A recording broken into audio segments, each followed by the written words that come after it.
अकबर अल्लाह अकबर केतरा ई मामला शरीयत पाक जे अंदर अमा जे सामू आया वे केड़ा केड़ा मां बयान कया जके उन वक्त में असा जे उलमा हन उन शे के रमा करे उन कम के हलायो पे। लेकिन अज अरब अजम जा उलमा पान में गरजी मुतफक थी जके गालियों दीन में आसानियों पैदा कयूं त दोस्तों उन्हें जके गुजरन गालन के याद तो कजे त वडे में वडो फर्क समझो। त एड़े तरीके कार सा जेमल कैसे जी तलाश करनी पवंदी आ, जेमल गहराप में वनबो आ, गोला में वनबो आ, पैर खणबो आ, दोस्तों किथे न किथे पैर जरूर एड़ा भी पैरी आयन जके तोड़ वनी पहुंचन था। सो ये मोबाइल में भी आए असा जे नंढे साईं शायद हुसैन भी कई मरतबा ये शयूं मोकलियूं आयन असा वट इन जगह ते शाम जा उलमा भी ते ज़ियारत करे विया आहिनि, हिंदुस्तान जा भी ते ज़ियारत करे विया आहिनि, बगदाद जा भी हिते ज़ियारत करे विया आहिनि, मिस्र जा उलमा वडा मुजद उलमा वे भी हिते आया आहिनि। वे हिते ज़ियारत करण खां बाद में वापस जिन मल विया आहिनि उन्हनि तस्दीक करण जे लाइ ॻोल्हा शुरू कई त वॾनि तारीख़नि मां वॾनि किताबनि मां जा इहा शइ ज़ाहिर थी चुकी आहे त असल अवेस करनी ही आहे। नबी पाक अलैहिस्सलाम जे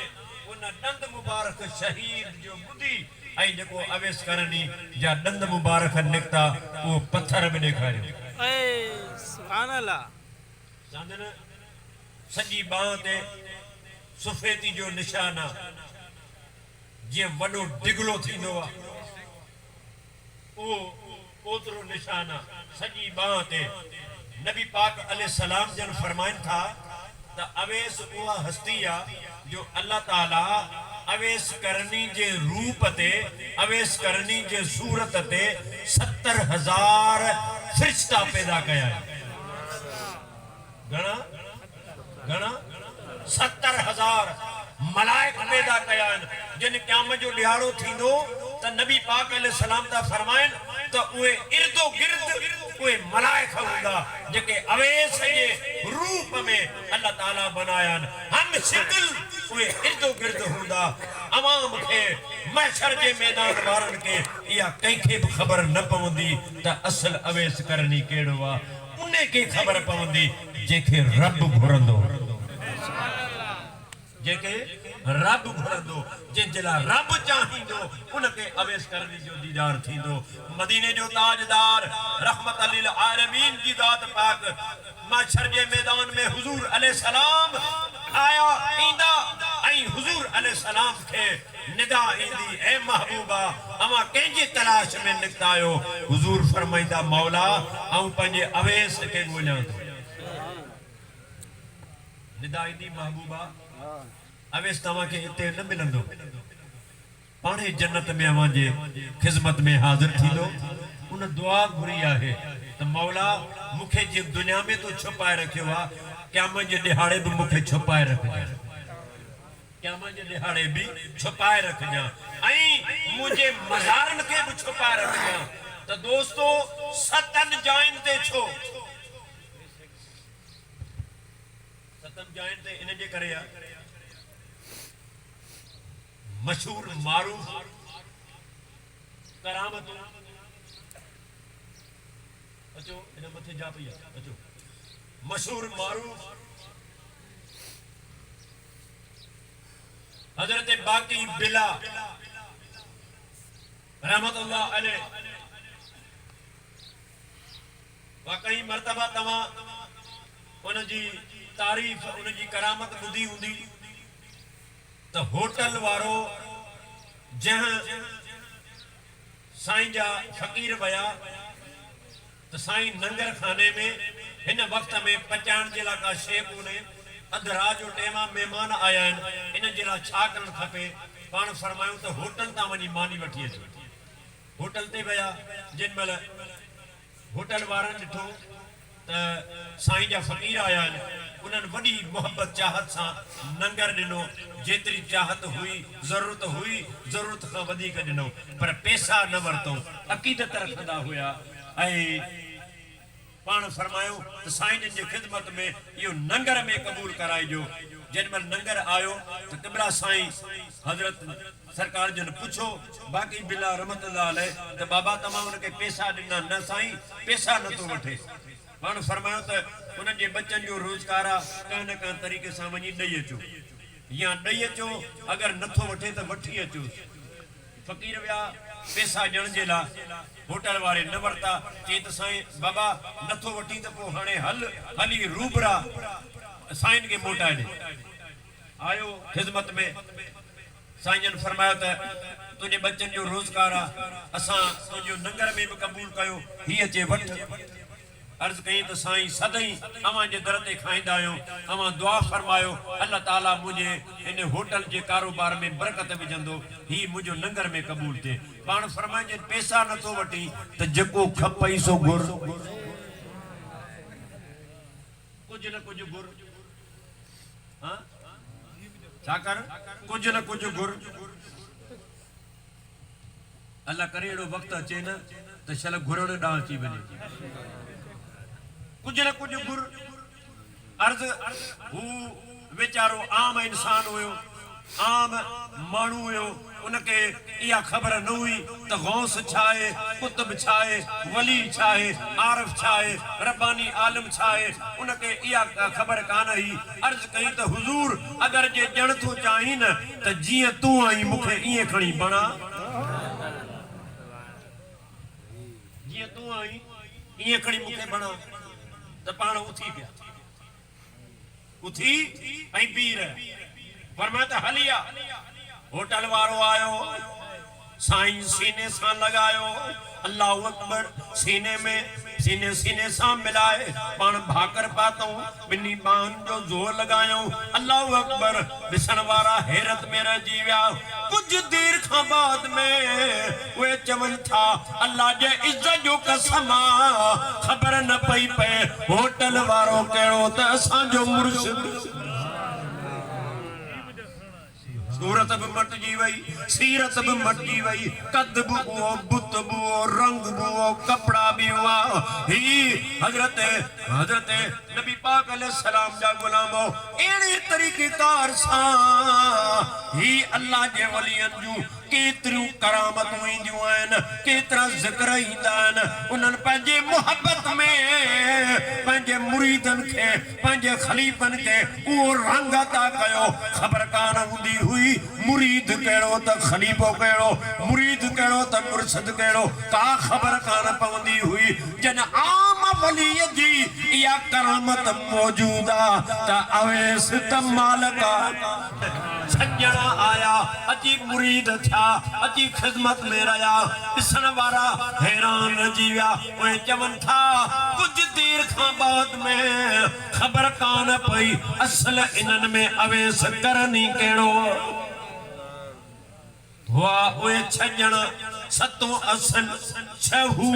खबर काने का को केड़े मुल्क जो को केड़े मुल्क जो को केड़ी ज़बान जो को केड़े ज़बान जो को केड़ी कौम जो को केड़ी कौम जो रफाकत में अल्लाह वारन जो काफिलो हुयो अची अवे जी सोबत नसीब थी अची उतां जो रंग लगो ये रंग में जो रंग लगो त खबर कान पई पवे त असल ये मेहमान केड़ा न ऐ अवेस करनी केड़ो आ दोस्तों जेके भी जको दिसे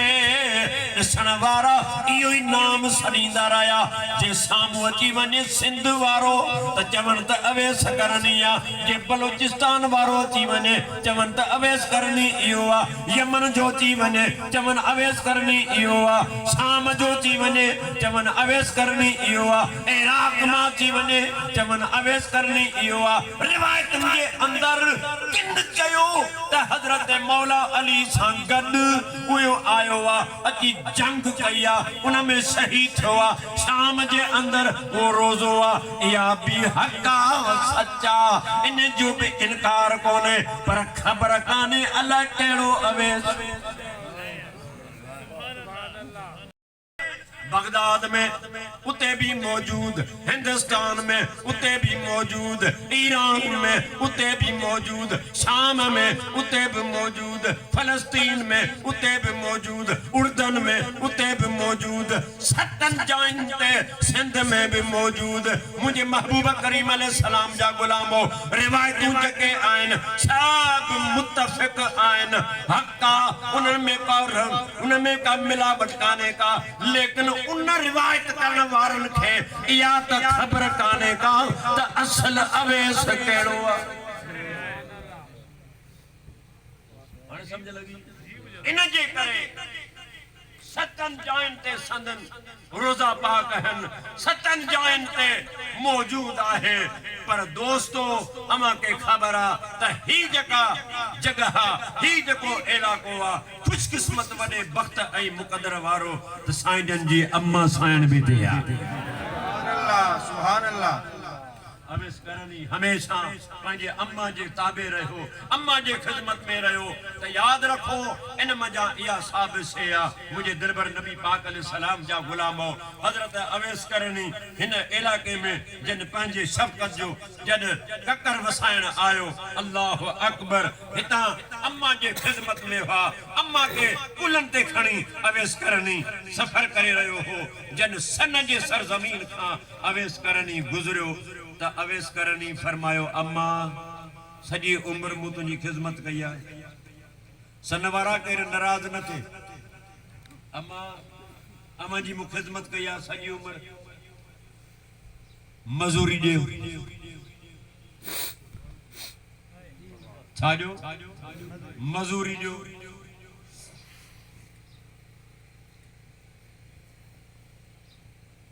मां चयो त अवेस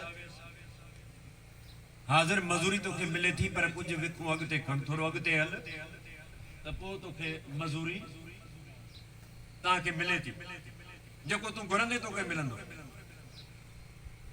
जन सन जी हद छॾई त अवेस रोइण लगो ज़ारो कतार। अम्मा के हेठ लाहे ऐं सिर कदमन में झुकाई। अम्मा मुखा खता थी, गलती थी, मुखे माफी मिले। अम्मा फरमायो तोखे माफ आ। फरमाए तो मुखे कदे भी ये कोन थियो अला छो थियो। फरमाए तो अवेस तू परेशान न थी, या जमीन जी टिकरी एड़ी हुई, या जमीन जी टिकरी एड़ी हुई। इन जे करे उन जो असर हुयो। अल्लाह अकबर, अल्लाह अकबर। सन जो सैयद ज़ादो बुजुर्ग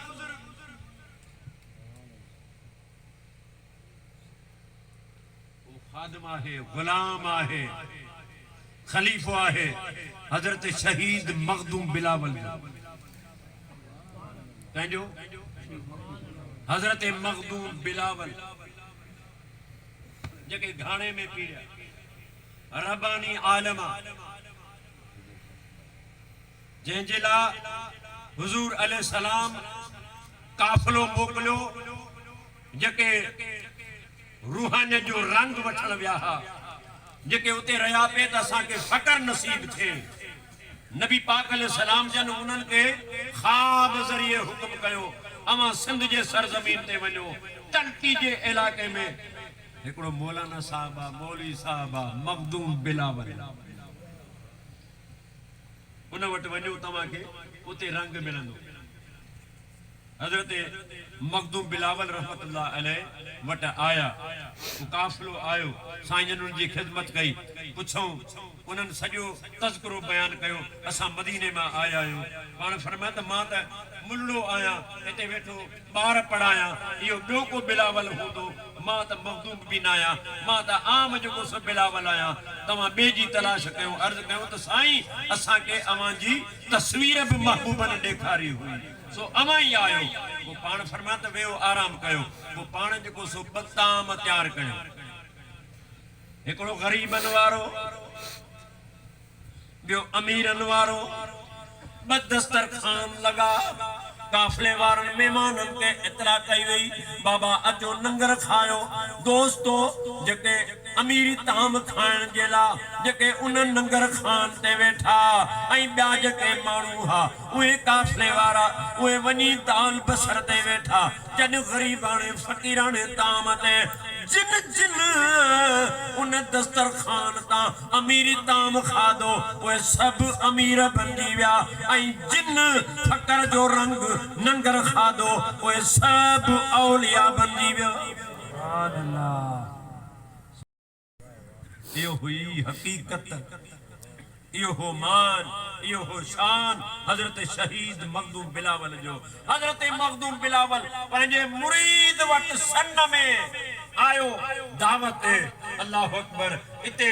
कुछ बुजुर्गन ऐं कुछ तालिबन कुछ अर्ज कयो तो हुजूर हिन असांजे इलाके में मथे टिकरी ते अवेस करनी नाले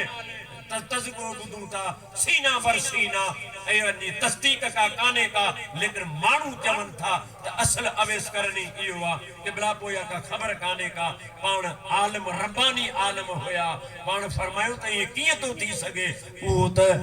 यमन जो होयो वो त अरब जे सरजमीन जो हिते सिंध में वरी किया आयो इयो नथो थी सके एड़ा गलत तमा मज़ारन ते एड़ा नाला न रखो जी हजरत मखदूम बिलावल साईं पंहिंजे मुरीदन के एड़े एड़ा अल्फाज चया त एड़े टाइम सा उन्ही वक्त में एड़ी तार हजरत अवैस करनी लाती जो हिजाबात खड़ी विया ऐं पाण मखदूम बिलावल सा खिताब करण लगा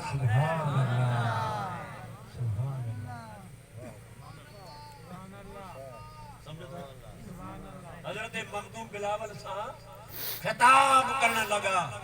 फरमायो अल्लाह अकबर ओ मौलवी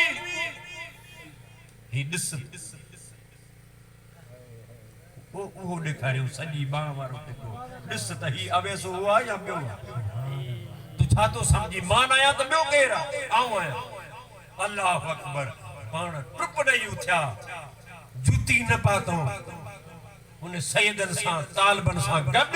पाण आया इते अची ज़ियारत भी कयो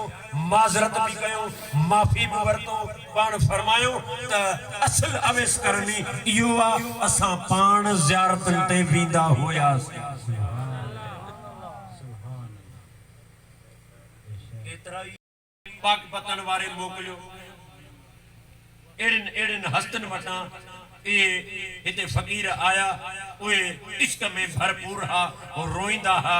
अल्लाह उन जो महबूब उदन ता दिसंता उए रोइंदे चवंदा हा त असा के दाता साईं मोकलियो आ त अवा अवेस करनी दे